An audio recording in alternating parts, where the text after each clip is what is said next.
Can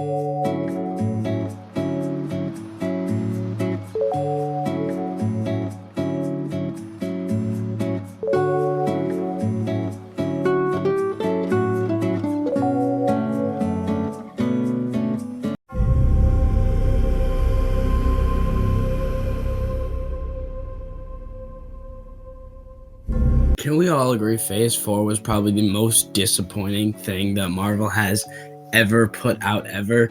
And this is probably the biggest disappointment out of all of them, at least, in my personal opinion. Because the third Thor movie was great. Thor Ragnarok was a great, really fun and enjoyable time. And then this was just so hollow. I felt like there was no substance or anything interesting about the movie. It kind of just went through the motions of the whole film. I just felt nothing when watching it and felt like there was no real story, no real characters, no real point to it as a whole. So because of that, it's the worst thing that I've seen this year.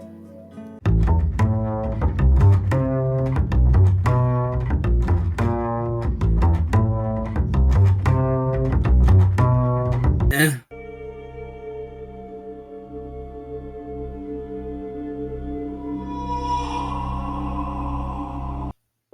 So yeah, this was something, I guess. This was something. Out of all the A24 movies, this is my least favorite, and I feel like it's a movie that could be really good because it tackles an interesting concept. This idea of toxic masculinity is something that normally isn't really expressed in movies, and I feel like it could be expressed here in a very interesting and introspective way. However, the way they view it, the way they show it is very one-dimensional and very one-sided to the point where it just feels biased and like they don't exactly understand it, or the directors don't understand it. I feel like the person who made this movie just wanted to make a movie on why it's bad, rather than actually studying it, actually showing us what it truly is, what it actually, represents in a way, at least in my opinion. And the real bad part about the movie is, on top of that, there really isn't no story. It's just a woman walking around and these men having these toxic traits, I guess. And that's the whole movie. Pretty much. There isn't really anything interesting or fascinating or anything that gets you hooked about this movie in almost any way. It's just kind of there. It's a very weird and odd movie, and I get it. It had a message at a point, but it doesn't really try to find a way to explain this message in a way that gets you hooked, that gets you intrigued. It just tries to show it to you in a way that's very one-dimensional and one-sided. Overall, a massive disappointment.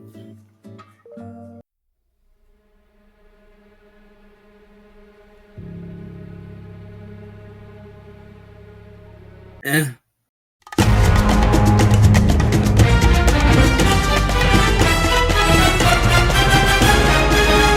Werewolf by Night is something that I can't really say much about because there isn't really much to say about it. It's a cool idea for the MCU to sort of experiment with something new and fresh, but at the end of the day, it's still like a lot of other Marvel products when you really boil down to the actual plot and everything. But it's an interesting experiment at the end of the day.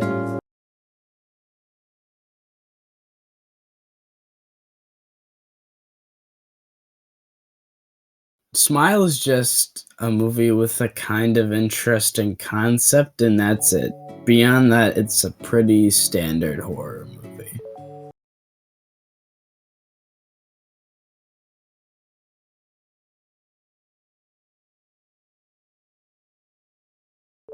Yeah, it's not good, but it's decent. I think that there's some fun, exciting visuals here and there, and I think Doctor Strange has a pretty solid arc, and it's fun seeing these multiverses here and there, but I felt so disappointed by it. There's so much more they could do with this whole idea of going through multiverses. There's so many different characters that you can explore with, so many different ideas, so many different concepts, so many different things, and while they did a couple of that, it just didn't seem that interesting to me. And having Sam Raimi aboard of this movie and having him direct the movie seems like limitless potential, but it felt like they forced Sam Raimi to go into their own confined bubble, the MCU's confined bubble, which is not expanding, not making anything creative, unique, or different, just making what the MCU does best. Nothing interesting.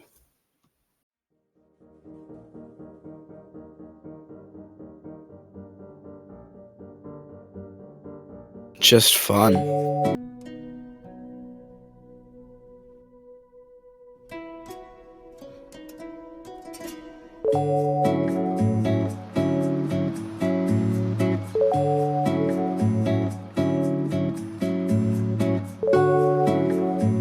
This movie surprisingly was decent, I guess I could say. I was really hoping for something a lot better because there were so many good ideas that seemed like that were present in the movie that kept being built up. There were all these cool concepts in it. The action is fantastic. I love the action in this movie. It's also great, big, and spectacle. And while it is very CGI, like it's not like boring, dumb Marvel action with a bunch of CGI blobs. It seems fun and enjoyable and creative. Also, I like this whole idea of like with Namor and making him a villain.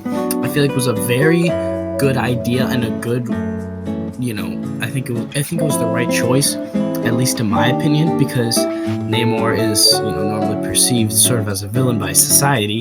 So having on a Black Panther movie as more of a villain role, I feel like fits the character, at least in my opinion, a lot more. And I thought he was a really, really good character. I like this whole idea of, his backstory and like society taking all these things from him and him wanting to have revenge, on everyone else because of it.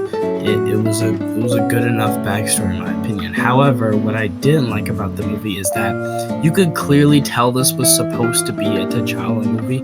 You could clearly tell that this script was written before Chadwick Boseman passed away and they didn't know what to do, so they decided to make Shuri the new Black Panther and just give her the entire storyline, and it doesn't fit right. It doesn't feel right. I don't feel the same way because Shuri was never really supposed to be a main character. She never felt like she was supposed to be a main character. She just felt like she was like, oh, Black Panther has a cool techie kind of sister, and I guess it works somewhat well, but it doesn't feel the same because it doesn't feel like it's right for the character. It doesn't feel like this is supposed to be the storyline for this character, because we know at the end of the day it was supposed to be for T'Challa, and I don't think there's really a way you can fix that, but I don't know, it's a big problem because of that. It's all the way down here.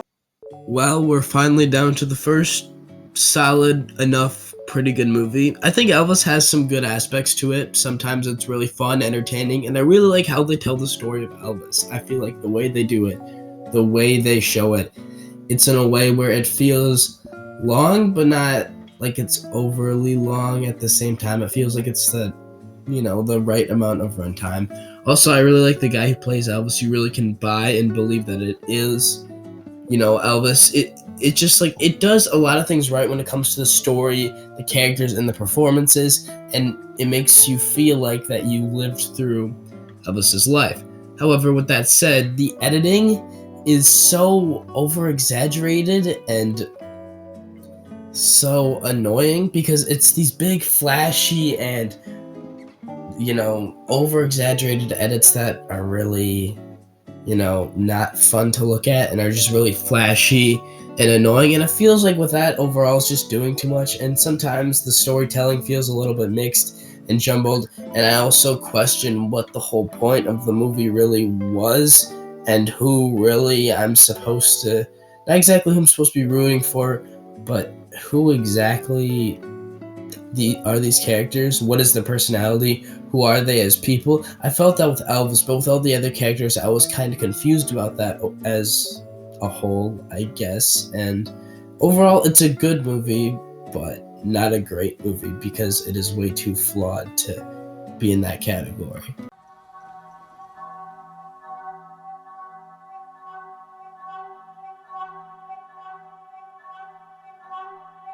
Pretty good horror movie.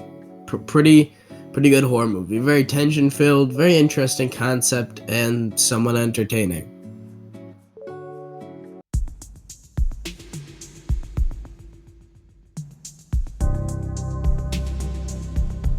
just fun.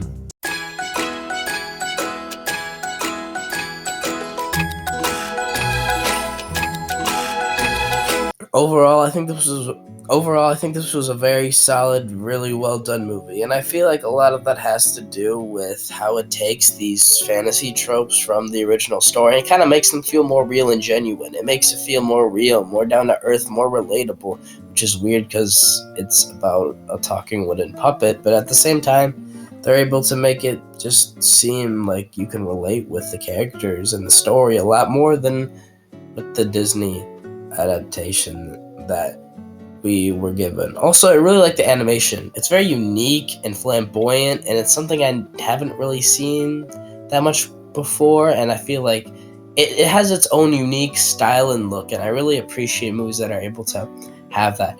Also, I really like the characters. I like that they're able to make, Pinocchio feel more relatable, more real in a sense. And I know I keep using the same words over and over again, but it's true. This is just how I feel about the movie. It's able to take this very fantastical, grand story Pinocchio and make it feel, more down to earth, more relatable.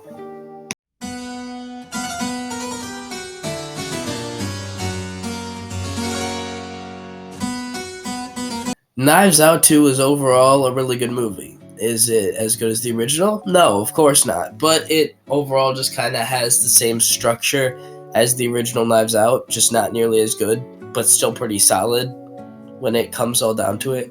Daniel Craig overall does a really great job playing his role. I really like the twists and the turns that they have with this movie. The cinematography, of course, is still really good, and I like how they're able to be self-aware in a way of how stupid and dumb the plan was and how it was pretty blatantly obvious. I feel like that makes it a little bit more different and unique than the original one, wherein it was clearly this big master plan that was very hard for him to figure out. But with this one, it seemed so blatantly obvious that it was difficult because it seemed so dumb that he didn't think that it could be possible. And we obviously knew that it seemed like the obvious choice for it to be him. So because of that, it feels like in a way like it's self-aware in a very interesting manner. And I like the way that they're able to do that.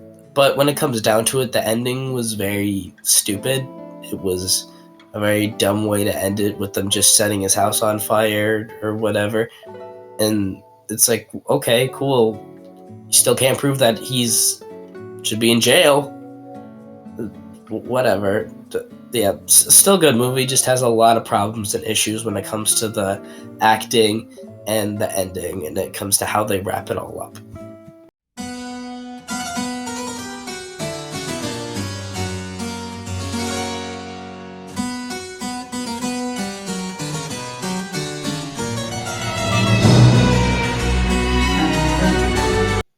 Apollo 10.5 is very interesting and very weirdly wholesome child story at the same time. I feel like it has a lot to do with the fact that it takes place in the 60s and it's about just a normal house life in the 60s. And, it feels normal, it feels natural, but also at the same time it's creative and fun and you really want to spend more time with these characters and get to know more about their daily lives and how they used to spend them, how they had them. I felt like there was a connection that I had between them as the film kept progressing and kept going along, and it just felt like it was a very fun and enjoyable ride when it came all down to it. I really like the animation too. It's very unique in a sense because it's trying to be realistic, but also at the same time has this weird, flashy, cartoony look to it. It looks so unique, and it's something that I've never really seen before when it comes to other animated movies, and I feel like does a good very job of what it's trying to do. But I feel like the problem with it is this idea that it's supposed to be about this kid training to, go to space, but also it's about this whole life and childhood. And I feel like it's two separate movies, which maybe is kind of the whole point, but at the same time, it just really didn't work for me. Come on. Yeah. Come on. Yeah. Come on. This was overall a pretty good movie. This was overall a pretty good movie. When I was coming into this was overall a pretty good movie. When I was coming into this, I was expecting a more racial commentary on with horror elements to it because that's what Get Out was, and I was supposing that Jordan Peele was gonna expand that a little bit more or a lot more with this movie, but no, he doesn't really do that. Not really at all. If anything, it's just a really good tension-filled horror movie. I like how it feels a little bit more small scale for the first two acts than a lot of Alien movies do. It feels more tension-filled. It feels more fearful. You feel it a lot more. It feels a little bit like you understand the stakes, you understand the fear, and you understand the characters and why they are acting the way they do. Also, I like this one guy who just doesn't really like react that much compared to how normal people do. Like he doesn't like react in a way that's like normal to a lot of things, and it can be kind of funny at times when there's all these like terrifying things happening and he just is there sort of emotionless in a way. It's weird how they're able to turn that into comedy in a way that doesn't feel weird or out of place. It works surprisingly very well. I also really like the build up to this big massive alien. However, I did not like the third act because the reason why I like this movie so much for the first two acts is because it was all small scaled. It felt, it felt like we could like relate with the characters. It felt like something that felt a little bit more terrifying because of how small scale it was. But then it turns into this big CGI fest that I just overall didn't really enjoy. When it comes down to it, Get Out was better.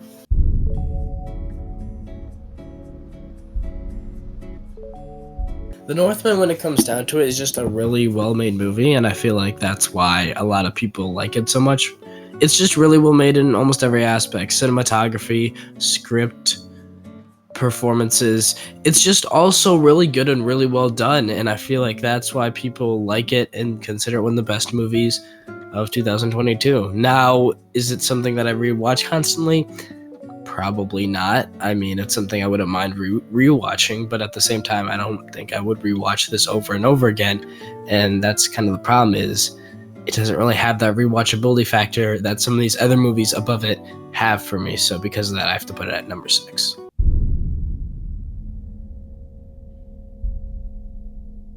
Black Phone is a very unsettling movie, to say the least. I really like Ethan Hawke's performance in this. He really makes this character come to life, this creepy, unsettling, weird character that you want to know what's going on in his mind. You want to know what he's thinking at all times because you really can't predict what his next move is going to be. You can't really predict what he's thinking. You don't really know like what's the truth, what he's saying is the truth or not, because he seems manipulative and conniving at all at the same time. It's just such a great performance, and also just overall the way they just make it unsettling and creepy. It all works so well in my opinion. Overall, I think it's a really good movie, but at the same time, I feel like it took out how real it felt when they added in the ghost phone calls. I felt like it made it feel less real, which made it feel less tension filled. As it slowly built the tension. It just kind of killed it overall for me. But overall, still a very good movie.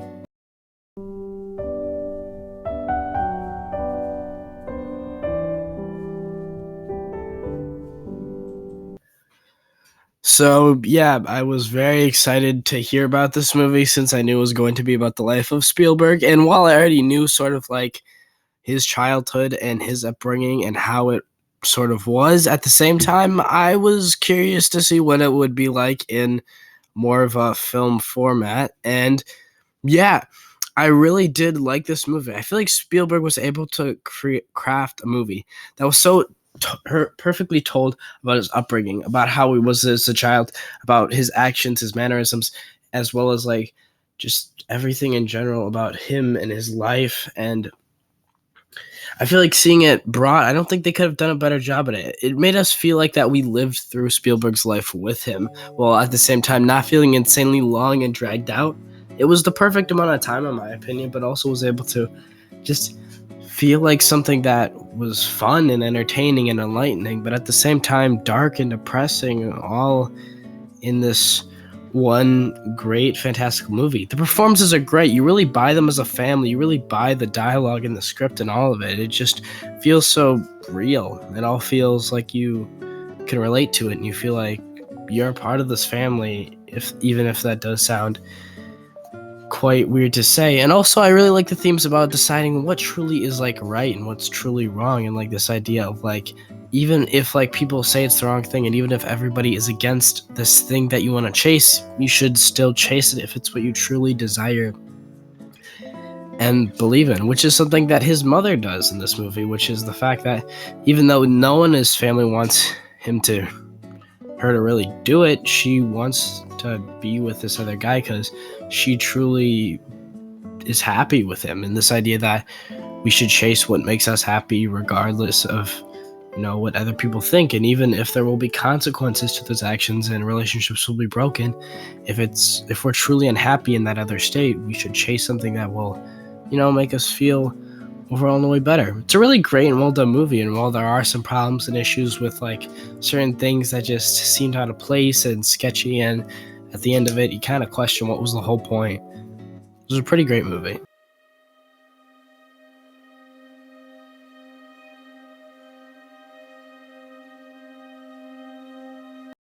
I feel like the best way to describe this movie is that it just feels real. From the characters, to the acting, to the cinematography, to the concepts, to the way things work out in the movie, it all just feels so real, and I hate to use this word again, but at the same time it makes so much sense, genuine, because it shows the horrors of war. It shows how horrible and awful war is, probably more than any other film I've ever seen.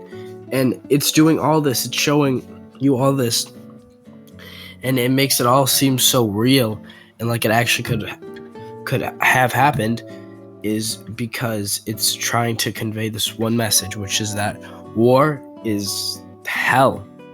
And the way they're able to show that, the way they're able to portray that with this amazing cinematography and acting and performances, it's just such a really well-made movie. Now, with that said, it's not the most entertaining thing ever, but at the same time I have to put it this high just to respect how well made of a movie it truly is.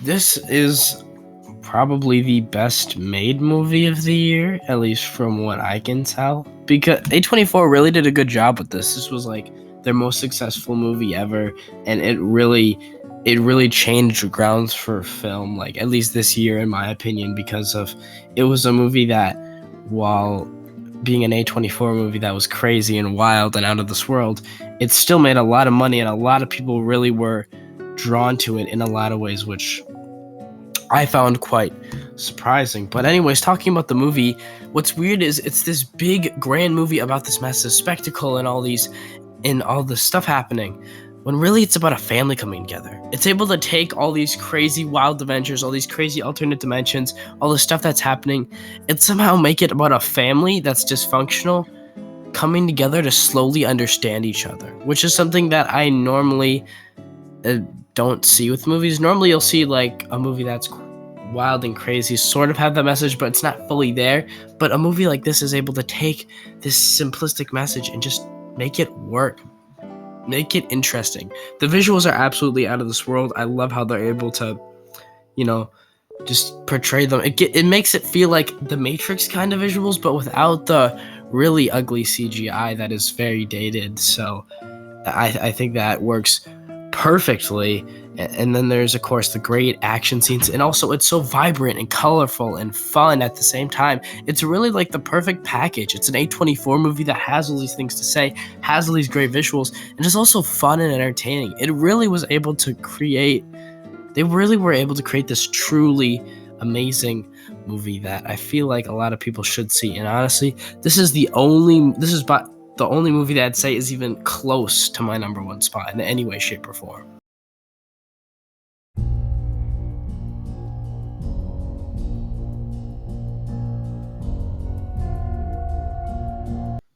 Okay, so, yep, The Batman is my favorite movie of 2022.